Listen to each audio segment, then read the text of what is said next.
बिस्मिल्लाहिर्रहमानिर्रहीम, अस्सलाम वालेकुम। इस वीडियो में डिस्कस करते हैं actions of extra ocular muscles का टॉपिक। तो जब मैंने आपको एनाटॉमी पढ़ाई थी तो आपको बताया था कि जो ऑर्बिटल कैविटी है उसकी लैटरल वॉल और मीडियल वॉल जो है वो आपस में 45 डिग्री का एंगल बना रही है। कौन सी ये वॉल्स थी, ये देखें तो ये जो लैटरल वॉल है ऑर्बिटल कैविटी की और मीडियल वॉल है, ये जो है ना इनका आपस में एंगल है 45 डिग्री। तो अगर कोई एक लाइन पास करें जो इसके दरमियान से गुजरे इस एंगल के, ठीक है, जैसे फॉर इंस्टेंस ये एक लाइन है जो इसके दरमियान में से गुजर रही है, तो ये जो है ना इसको कहते हैं ऑर्बिटल एक्सिस, ठीक है। तो ऑर्बिटल एक्सिस जो है ना अब लैटरल और medial wall of orbital cavity के साथ कितना एंगल बनाएगा, 22.5 डिग्री। 45 का हाफ 22.5 होता है ना, पर सिंप्लिसिटी के लिए उसको कह देते हैं 23 डिग्रीज, ठीक है। ऑर्बिटल एक्सिस जो है ना लैटरल वॉल के साथ भी 23 डिग्री का एंगल बनाएगा और मीडियल वॉल के साथ भी 23 डिग्रीज का एंगल बनाएगा, ठीक है। अब आई बॉल मैंने आपको बताया था कि सीधी ही सिचुएटेड है, वो टेढ़ी नहीं है ऐसे ऑर्बिटल कैविटी में, वो सीधी ही प्रेजेंट है।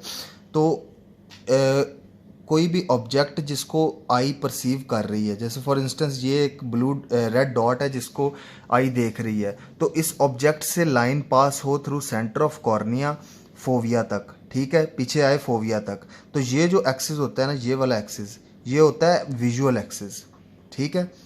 अब विजुअल एक्सिस और ऑर्बिटल एक्सिस, इन दोनों एक्सिस के दरमियान का भी जो एंगल होता है ना वो 22.5 डिग्री या 23 डिग्रीज होता है, ठीक है। ये वाला एंगल भी जो है ना 23 डिग्रीज होता है। तो ये दो आपने एक्सिस याद रखने हैं। अब हम देखते हैं कि वो कौन सी वो एक्सिस हैं जिसके अराउंड आई बॉल की मूवमेंट्स होती हैं, ठीक है। अब ये एक प्लेन है जिसने, ये जो है ना ये स्केयर, ये एक प्लेन है जिसने कट किया है आई बॉल को एंटीरियर और पोस्टीरियर में, सेंटर से कट किया है, ठीक है। ये फॉर इंस्टेंस आई बॉल है, तो इसने दरमियान से इधर सेंटर से जो है ना इसको इधर सेंटर में से गुजर रही है, ठीक है। एंटीरियर पार्ट और ये जो पीछे शेडेड रीजन है ये जो है ना ये पोस्टीरियर पार्ट है, इसमें डिवाइड कर दिया है। अब कितने एक्सिस होते हैं, ये जो प्लेन है ना इसको कहते हैं लिस्टिंग प्लेन, जो एंटीरियर और पोस्टीरियर में डिवाइड करती है। अब टोटल एक्सिस होते हैं 3 जिसके अराउंड मूवमेंट होती है आई बॉल की, ठीक है। एक तो होता है हॉरिजॉन्टल एक्सिस, ये जो एक्स एक्सिस है ना ये है हॉरिजॉन्टल एक्सिस। फिर इसके बाद जो जेड एक्सिस है ना, जी एक्सिस, ये है वर्टिकल एक्सिस। और वाई एक्सिस जो है ना ये एंटीरो पोस्टीरियर एक्सिस है, ये कॉर्निया से पीछे को लाइन पास कर रही है, कॉर्निया ये प्यूपल से पास हो रही है पीछे फोविया तक, ठीक है। ये है एंटीरो पोस्टीरियर एक्सिस।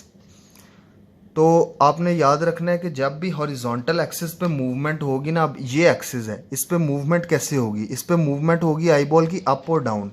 मैं आपको समझाता हूँ कि फॉर इंस्टेंस ये जो है ना, जो पिंक मार्कर है ये है हॉरिजॉन्टल एक्सिस, ठीक है, या एक्स एक्सिस। अब इसके अराउंड मूवमेंट आई बॉल की कैसे होगी, इसके अराउंड मूवमेंट होगी आई बॉल की ऐसे अप और डाउन, ठीक है, अप और डाउन मूवमेंट हो रही है। और अब इसको हम वर्टिकल कर देते हैं, अब ये है वर्टिकल एक्सिस, ठीक है। अब वर्टिकल एक्सिस पे कैसे मूवमेंट होगी आई बॉल की, ये देखें लेफ्ट और राइट, लेफ्ट और राइट मूवमेंट होगी वर्टिकल एक्सिस पे। तो हॉरिजॉन्टल एक्सिस यानी एक्स एक्सिस पे मूवमेंट होगी अप और डाउन, आई बॉल की एलिवेशन और डिप्रेशन होगी, जबकि जेड एक्सिस या वर्टिकल एक्सिस पे मूवमेंट होगी लेफ्ट और राइट, यानी मीडियल और लैटरल, एबडक्शन और एडक्शन होगी, ठीक है। और एंटीरो पोस्टीरियर जो है, ये जो दरमियान से गुजर रहा है एक्सिस, इसमें आई बॉल की मूवमेंट होगी एंटीरियर और पोस्टीरियर, या आगे आई बॉल मूव होगी या पीछे आई बॉल मूव होगी, ठीक है। तो ये आपने तीनों एक्सिस याद रखने हैं। एंड जो है एक्स एक्सिस हॉरिजॉन्टल एक्सिस है, जेड एक्सिस वर्टिकल एक्सिस है, और वाई एक्सिस जो है ना ये एंटीरो पोस्टीरियर एक्सिस है। अब इसमें आपने एक बात याद रखनी है कि जो दोनों सुपीरियर और इन्फीरियर रेक्टस हैं, सुपीरियर रेक्टस और इन्फीरियर रेक्टस, इनकी जो ये जो रन कर रहे हैं, जैसे मैं आपको इस पिक्चर में दिखाता हूँ कि ये for instance superior rectus run कर रहा है और इसके नीचे जो है ना इन्फीरियर रेक्टस रन कर रहा होता है। तो ये जो है ना ये ऑर्बिटल एक्सिस की लाइन के साथ साथ रन कर रहे होते हैं, उसके साथ लाइन कर रहे होते हैं, ठीक है। तो अगर हम एंगल देखें तो लाइन जो है सुपीरियर रेक्टस और इन्फीरियर रेक्टस अब ऐसे रन करके इधर आके इंसर्ट हो रहे हैं, ठीक है। तो ये जो मसल्स हैं इनकी लाइन भी एंगल बना रही है 23 डिग्रीज का विद द विजुअल एक्सिस, ठीक है। तो ये ऑर्बिटल एक्सिस के साथ अलाइन होते हैं, ये जो सुपीरियर रेक्टस और इन्फीरियर रेक्टस हैं, ये दो मसल्स। और सुपीरियर ओब्लिक और इन्फीरियर ओब्लिक, ये जो दो ओब्लिक मसल्स हैं, ये जो है ना 51 डिग्री के एंगल पे होते हैं विद द विजुअल एक्सिस। ये अब विजुअल एक्सिस है ना, इसके साथ 51 डिग्री का एंगल, तकरीबन इतना एंगल बनेगा। ये जो एंगल है ना 51 डिग्रीज का। अब सुपीरियर ओब्लिक कैसे आ रहा होता है, वो इधर से मीडियल वॉल के साथ साथ चल रहा होता है, इधर ट्रोक्लिया में से गुजर के ऐसे ऊपर इंसर्ट हो रहा होता है। तो ये जो ऐसे इंसर्शन का एंगल है विद द विजुअल एक्सिस, वो होता है 51 डिग्रीज। और इन्फीरियर ओब्लिक भी ऑर्बिटल प्लेट से आके नीचे से जो लग रहा है ऐसे, वो भी एंगल जो है ना वो 51 डिग्रीज का एंगल बना रहा होता है। तो ये दो चीज़ें आपने याद रखनी है कि सुपीरियर रेक्टस और इन्फीरियर रेक्टस विजुअल एक्सिस के साथ 23 डिग्रीज का एंगल बनाते हैं, जबकि सुपीरियर ओब्लिक और इन्फीरियर ओब्लिक विजुअल एक्सिस के साथ 51 डिग्रीज का एंगल बनाते हैं। अब ये बात बताना इधर ज़रूरी क्यों है, क्योंकि अगर आई बॉल बाहर को देखे यानी कि एबडक्ट हो, ठीक है, आई बॉल 23 डिग्रीज जब एबडक्ट होगी तो विजुअल एक्सिस और ये मसल्स की जो लाइन है ये जो है ना ये अलाइन कर जाएगी। और अगर 51 डिग्रीज इनसाइड यानी कि एडक्शन होगी, अंदर को देखेगी आई बॉल 51 डिग्रीज एडक्ट करेगी, तो सुपीरियर ओब्लिक और इन्फीरियर ओब्लिक की जो लाइन है वो विजुअल एक्सिस के साथ अलाइन कर जाएगी। फिर इनके जो एक्शंस है ना वो चेंज हो जाते हैं। अब जब सुपीरियर रेक्टस और इन्फीरियर रेक्टस जब आई बॉल एबडक्ट करेगी 23 डिग्रीज, तो इनका जो है लाइन ऑफ पुल और विजुअल एक्सिस ये अलाइन हो जाएगा, एक लाइन में आ जाएगा। तो तब ये सिर्फ अपना प्राइमरी एक्शन परफॉर्म करेंगे, ठीक है। इनका प्राइमरी एक्शन क्या होता है, इनका प्राइमरी एक्शन होता है एलिवेशन और depression. Superior rectus eye ball की एलिवेशन करवाएगा और इन्फीरियर रेक्टस डिप्रेशन करवाएगा, ठीक है। और सुपीरियर ओब्लिक और इन्फीरियर जब आई बॉल एडक्ट करेगी 51 डिग्रीज, तो सुपीरियर ओब्लिक और इन्फीरियर ओब्लिक अलाइन हो जाएंगे विद द विजुअल एक्सिस, तब ये परफॉर्म करेंगे अपना सेकेंडरी एक्शन। ये बात इधर आपने नहीं भूलनी कि जब इससे अलाइन करेंगे ना सुपीरियर रेक्टस और इन्फीरियर रेक्टस विजुअल एक्सिस के साथ अलाइन करेगा, तो ये अपना प्राइमरी एक्शन परफॉर्म करेगा। लेकिन जब एडक्ट होके 51 डिग्रीज पे एडक्ट करेगी और सुपीरियर ओब्लिक और इन्फीरियर ओब्लिक अलाइन होंगे विजुअल एक्सिस से, तो ये अपना सेकेंडरी एक्शन परफॉर्म करेंगे। तो इनका सेकेंडरी एक्शन क्या होता है, सुपीरियर ओब्लिक का होता है डिप्रेशन आई बॉल की करवाना, और इन्फीरियर ओब्लिक का होता है एलिवेशन करवाना आई बॉल की, ठीक है। तो अब देखते हैं कि क्या क्या एक्शंस होते हैं मसल्स के। तो मसल्स के ना बेसिकली दो तरह के एक्शंस होते हैं, एक प्राइमरी एक्शन होता है और दूसरा सब्सिडियरी एक्शन होता है। प्राइमरी एक्शन वो एक्शन होता है जो मसल ना प्राइमरी पोजीशन में जब प्राइमरी पोजीशन होती है आई बॉल की, तो उसमें जो एक्शन परफॉर्म कर रहा होता है। प्राइमरी पोजीशन कौन सी होती है आई बॉल की, जब आप सीधा देख रहे होते हैं और आपका सर भी सीधा, हेड भी स्ट्रेट होता है, ठीक है, looking ahead with the head erect, ठीक है, इसको कहते हैं प्राइमरी पोजीशन। तो प्राइमरी जो दो मसल्स हैं मीडियल और लैटरल रेक्टस, इनका होता ही सिर्फ प्राइमरी एक्शन है, ठीक है। अब मीडियल रेक्टस मीडियली प्रेजेंट है, तो ये आई बॉल को ऐसे एडक्ट करवा देगा, ठीक है, आई बॉल अंदर को इनवर्ड मूव हो गई है, एडक्शन। लैटरल रेक्टस ये आई बॉल को एबडक्ट करवा देगा, ठीक है, ये आई बॉल ऐसे एबडक्ट हुई हुई है, आउटवर्ड मूव की हुई है। इसके बाद सुपीरियर रेक्टस का काम होता है, प्राइमरी एक्शन क्या है, एलिवेशन। सुपीरियर रेक्टस ने ऐसे एलिवेट करवाना है आई बॉल को। और इसका सब्सिडियरी एक्शन जो है ना, सब्सिडियरी एक्शन आगे दो तरह का होता है, सेकेंडरी और टर्शियरी एक्शन। वो साथ होता है इंटॉर्जन और एडक्शन, ठीक है। इंटॉर्जन क्या होती है कि ये जो कॉर्नी, ये फॉर इंस्टेंस कॉर्निया है, तो कॉर्निया को एक लाइन बनाए जो कॉर्निया को ऐसे दो पार्ट्स में डिवाइड करे, तो जो 12 o'clock पोजीशन है वो इंटॉर्जन का मतलब होता है वो मीडियली अंदर को मूव कर जाए। अब ये देखें, ये 12 o'clock जो सुपीरियर 12 o'clock पोजीशन है कॉर्निया की, वो अंदर को इनवर्ड मूव की हुई है राइट आई की, ये लेफ्ट आई की भी अंदर को मूव की हुई है, इसको कहते हैं इंटॉर्जन। तो सुपीरियर रेक्टस क्या क्या काम करवा रहा है, एक तो प्राइमरी एक्शन तो इसका हो गया एलिवेशन, फिर सेकेंडरी एक्शन हो गया इंटॉर्जन और एडक्शन। ये आपने ऐसे याद रखना है कि जितने भी रेक्टस मसल्स हैं वो एडक्शन करवा रहे हैं, एडक्शन, सवाए लैटरल रेक्टस के। ये लैटरल रेक्टस वाहिद मसल है जो एबडक्शन करवा रहा है, ठीक है। इन्फीरियर रेक्टस का प्राइमरी एक्शन होगा डिप्रेशन, ठीक है, आई बॉल की डिप्रेशन करवा रहा है। और सेकेंडरी एक्शन होगा एक्सटॉर्जन। अब ये 12 o'clock जो पोल है, 12 ओ क्लॉक पोजीशन जो है कॉर्निया की वो मूव हो रही है बाहर को, एक्सटॉर्जन का मतलब है आउटसाइड, आउटवर्ड मूव कर रही है। तो ये देखें राइट आई की भी आउटवर्ड मूव कर रही है, लेफ्ट आई की भी जो है ना ये आउटवर्ड मूव कर रही है, इसको कहते हैं एक्सटॉर्जन। और मैंने आपको बताया कि लैटरल रेक्टस के अलावा बाकी सारे रेक्टस मसल्स जो है ना वो एडक्शन करवा रहे होते हैं, ठीक है, आई बॉल को अंदर को इनवर्ड उसकी मूवमेंट करवा रहे होते हैं। इसके बाद ओब्लीक मसल्स देख लें तो ओब्लीक मसल्स का प्राइमरी एक्शन जो है ना प्राइमरी पोजीशन में जब बंदा स्ट्रेट देख रहा है विद द हेड इरेक्ट, तो प्राइमरी एक्शन जो है ना इनका सुपीरियर ओब्लीक का होता है इंटॉर्जन और इन्फीरियर ओब्लीक का होता है एक्सटोर्जन। इसको आप ऐसे याद रखें कि दोनों सुपीरियर मसल्स, सुपीरियर रेक्टस और सुपीरियर ओब्लीक, ये इंटॉर्टर्स होते हैं, इंटॉर्जन करवा रहे होते हैं, और दोनों इन्फीरियर मसल्स, इन्फीरियर रेक्टस और इन्फीरियर ओब्लीक, ये एक्सटॉर्टर्स होते हैं और एक्सटॉर्जन करवा रहे होते हैं, ठीक है। दोनों सुपीरियर मसल्स इंटॉर्टर्स होते हैं और दोनों इन्फीरियर मसल्स एक्सटॉर्टर्स होते हैं। इसके बाद सेकेंडरी एक्शन देख लेते हैं। तो सुपीरियर ओब्लीक और इन्फीरियर, सुपीरियर ओब्लीक का सेकेंडरी एक्शन डिप्रेशन, ये आईबॉल को डिप्रेस कर रहा होता है, और इन्फीरियर ओब्लीक एलिवेट कर रहा होता है, ठीक है। इसमें उलट होता है, आपने ये बात इधर नहीं भूलनी। और दोनों जो ओब्लीक मसल्स हैं वो एबडक्टर्स होते हैं, ठीक है, बाहर को आईबॉल को मूव कर रहे होते हैं।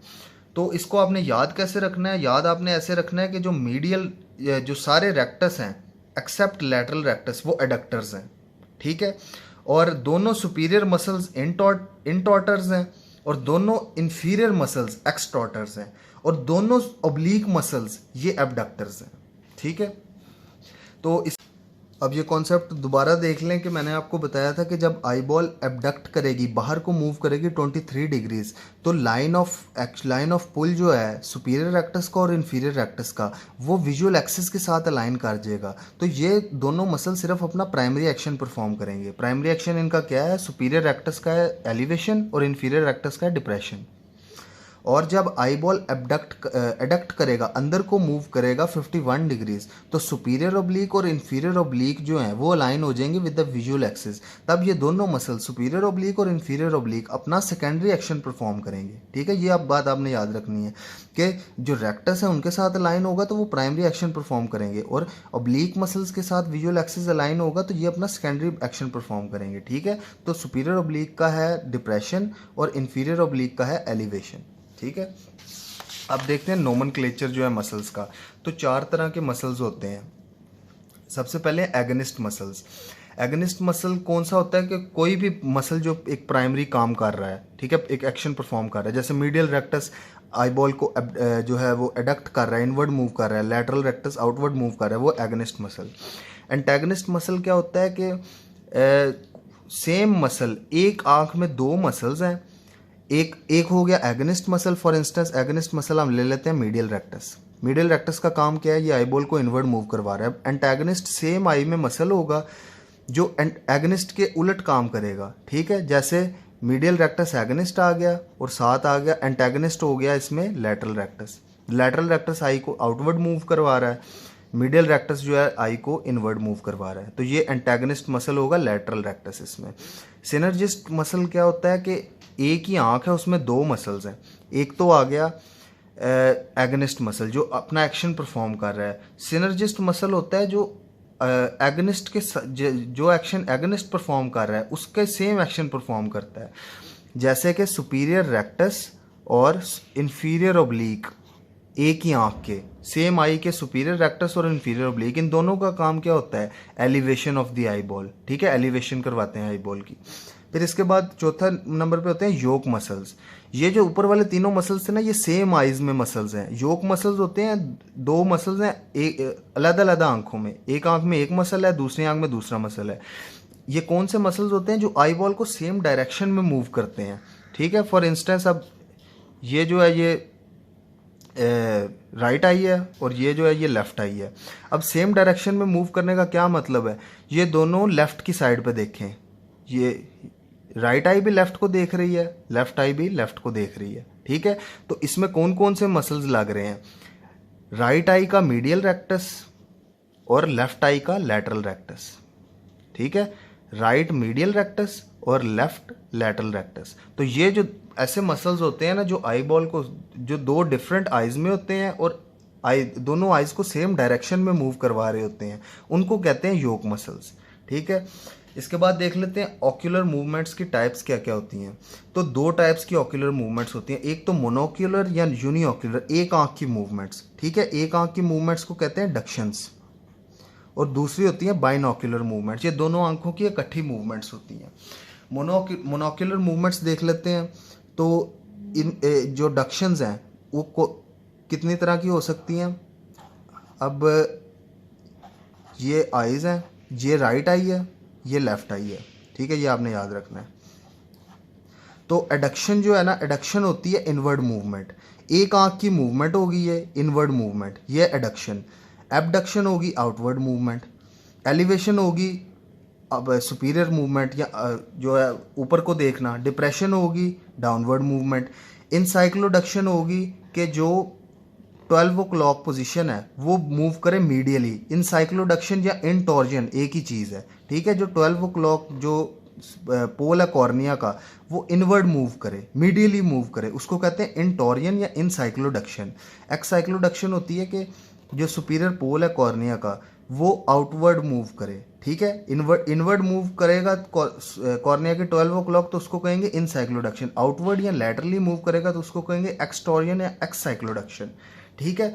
ये आपने याद रखना है कि ये जो सारी मूवमेंट्स हैं ना डक्शन मूवमेंट्स, ये यूनिओक्यूलर है, एक आंख की मूवमेंट्स हैं। बाइनोक्यूलर मूवमेंट्स होती हैं दोनों आंखों की मूवमेंट्स। बाइनोक्यूलर मूवमेंट्स आगे फर्दर दो तरह की है, एक है वर्जन्स और दूसरी है वर्जेंस।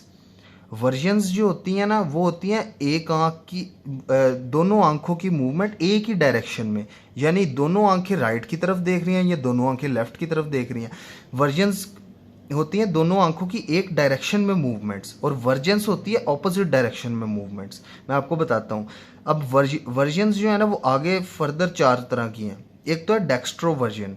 डेक्स्ट्रो का लफ्ज़ जब भी आ जाएगा ना तो आपने इससे समझ जाना है कि राइट साइड पे मूवमेंट का बताया जा रहा है, और लीवो का जब भी लफ्ज़ आ जाएगा तो आपने समझ जाना है कि लेफ्ट का बताया जा रहा है, एल से लेफ्ट और एल से लीवो, ये आपने याद रखना है। अब डेक्स्ट्रो वर्जन का मतलब है कि दोनों आंखें राइट को देख रही हैं। अब ये फॉर इंस्टेंस राइट आई है, ये लेफ्ट आई है, तो राइट आई भी राइट को देख रही है और लेफ्ट आई भी राइट को देख रही है, ठीक है। तो ये है डेक्स्ट्रो वर्जन। लीवो वर्जन का मतलब है कि राइट आई भी लेफ्ट को देख रही है और लेफ्ट आई भी लेफ्ट को देख रही है। तो ये जो सेम डायरेक्शन में हो ना दोनों आंखों की मूवमेंट्स, वो उन्हीं को ही वर्जन्स कहते हैं। और डेक्स्ट्रो का मतलब है राइट और लीवो का मतलब है लेफ्ट। इसके बाद आ जाती है डेक्स्ट्रो एलिवेशन और डेक्स्ट्रो डिप्रेशन। डेक्स्ट्रो एलिवेशन का मतलब है कि दोनों आंखें जो है ना वो अपवर्ड देख रही हैं, ठीक है, दोनों आंखें ऊपर को देख रही हैं। ये होती है डेक्स्ट्रो ऊपर को और राइट साइड पे, ठीक है। ये मैंने ठीक नहीं बनाया, इधर राइट साइड पे कर लें थोड़ा सा, ये राइट साइड पे डेक्स्ट्रो एलिवेशन। और डेक्स्ट्रो डिप्रेशन कैसे होगी, राइट साइड पे देख रही हैं और नीचे को देख रही हैं, ठीक है, ये होगी डेक्स्ट्रो डिप्रेशन। लीवो एलिवेशन क्या होगी कि लेफ्ट साइड पे और अपवर्ड। लीवो डिप्रेशन क्या होगी लेफ्ट साइड पे और डाउनवर्ड, ठीक है। ये आपने कॉन्सेप्ट याद रखना है वर्जन्स का, कि डेक्स्ट्रो वर्जन होता है कि राइट साइड पे देख रही है, लीवो वर्जन लेफ्ट साइड पे देख रही है। डेक्स्ट्रो एलिवेशन राइट साइड पे अपवर्ड देख रही हैं, डेक्स्ट्रो डिप्रेशन राइट साइड पे डाउनवर्ड देख रही हैं। लीवो एलिवेशन लेफ्ट साइड पे अपवर्ड देख रहे हैं, लीवो डिप्रेशन लेफ्ट साइड पे दोनों आंखें देख रही हैं और डाउनवर्ड देख रही हैं। इसके बाद वर्जेंस मैंने आपको बताया कि दोनों आंखों की ऑपोजिट डायरेक्शन में मूवमेंट। इसमें आती है कन्वर्जेंस और डाइवर्जेंस। कन्वर्जेंस होती है कि दोनों आंखें जो है ना इनवर्ड देख रही हैं। अब राइट आंख भी इनवर्ड देख रही है, लेफ्ट आंख भी इनवर्ड देख रही है, तो इसको कहते हैं कन्वर्जेंस। डाइवर्जेंस होती है कि राइट आंख राइट देख रही है, लेफ्ट आंख लेफ्ट देख रही है, दोनों आंखें आउटवर्ड देख रही हैं, तो ये होता है डाइवर्जेंस, ठीक है। तो ये आपने मूवमेंट्स जो है ना ये याद रखनी है एमसीक्यूज़ के लिहाज से। तो अब देखते हैं कि क्वेश्चन कैसे आ सकता है एमसीक्यूज़ इस टॉपिक में से, एक्शन ऑफ एक्स्ट्राओक्यूलर मसल्स के टॉपिक में से। तो पहला क्वेश्चन देखें, the muscle involved in abduction depression and intorsion of eye is. तो आपको पता है, मैंने आपको बताया था कि दोनों जो सुपीरियर मसल्स होते हैं वो होते हैं इंटॉर्टर्स, ठीक है। तो इसमें एक ही सुपीरियर मसल दिया हुआ है, वो है सुपीरियर ओब्लिक, ठीक है। सुपीरियर ओब्लिक इंटॉर्जन भी करवाएगा, इसके अलावा सुपीरियर ओब्लिक है तो डिप्रेशन भी करवाएगा, और दोनों ओब्लिक मैंने आपको बताया एबडक्टर्स भी होते हैं तो ये एबडक्शन भी करवाएगा, ठीक है। तो आपने याद रखना है कि दोनों सुपीरियर मसल्स इंटॉर्टर्स होते हैं और दोनों इन्फीरियर मसल्स एक्सटॉर्टर्स होते हैं। अब ये सेकंड एमसीक्यूज देखें कि a 7-year-old boy comes to you with refractive esotropia, superior oblique testing करनी है फोर्थ नर्व के लिए। तो पेशेंट को क्या कहेंगे सब्जेक्ट को कि वो किधर देखे, तो इसका आंसर है डाउन एंड इनवर्ड। ठीक है, इसमें आपने कैसे कैसे इसको याद रखना है कि जब भी टेस्टिंग करनी है ना मसल की, तो आपने ये 4 चीज़ें याद रखनी है। ठीक है, कि सुपीरियर रेक्टस के लिए अप एंड आउटवर्ड देखना है। ठीक है, upward and outward. Downward and outward देखना है इन्फीरियर रेक्टस के लिए। अपवर्ड एंड इनवर्ड देखना है इन्फीरियर ओब्लिक के लिए। और डाउनवर्ड एंड इनवर्ड देखना है सुपीरियर ओब्लिक के लिए। ठीक है, और लैटरल और मीडियल रेक्टस के लिए वही के इनवर्ड देखना है मीडियल रेक्टस के लिए, और आउटवर्ड देखना है लैटरल रेक्टस के लिए। ठीक है, तो जब भी टेस्टिंग करनी होती है मसल्स की, एक्स्ट्राओक्यूलर मसल्स की, तो आपने याद रखना है कि ऐसे ना एक एच बनवाते होते हैं कि इस पॉइंट से शुरू करते हैं, पेशेंट को कहते हैं कि इस ऐसे उंगली रख लेते हैं कि ऐसे देखें, और फिर ऐसे एच बनाते हैं कि पहले सबसे इधर लेफ़्ट को लेके जाएंगे, उससे लैटरल रेक्टस टेस्ट हो जाएगा। ठीक है, फिर ऊपर को लेके जाएंगे, इससे चेक हो जाएगा ये सुपीरियर रेक्टस। फिर नीचे को लेके आएंगे, फिर इससे चेक हो जाएगा इन्फीरियर रेक्टस। और फिर वापस जाके फिर इधर वापस लेके आएंगे इसी पॉइंट पे, सेंट्रल पॉइंट पे, तो मीडियल रेक्टस चेक हो जाएगा। और फिर इधर राइट साइड पे जब इनवर्ड लेके जाएंगे, ये मैं आपको राइट आई का बता रहा हूँ, तो जब इनवर्ड और अपवर्ड लेके जाएंगे तो ये इन्फीरियर ओब्लिक चेक हो जाएगा। और फिर इनवर्ड और डाउनवर्ड लेके जाएंगे तो ये सुपीरियर ओब्लिक चेक हो जाएगा। ठीक है, तो ये आपने तरीका याद रखना है एच बनाने का। इसके बाद थर्ड एमसीक्यूज देखें कि पेशेंट प्रेजेंट हो रहा है ओपीडी में, एक्स्ट्राओक्यूलर मसल मूवमेंट अलाइन नहीं है, सेकेंडरी एक्शन क्या होता है सुपीरियर ओब्लिक का, तो आपने याद रखना है सुपीरियर ओब्लिक का सेकेंडरी एक्शन होता है डिप्रेशन, और इसका प्राइमरी एक्शन जो है ना वो इंटॉर्जन होता है।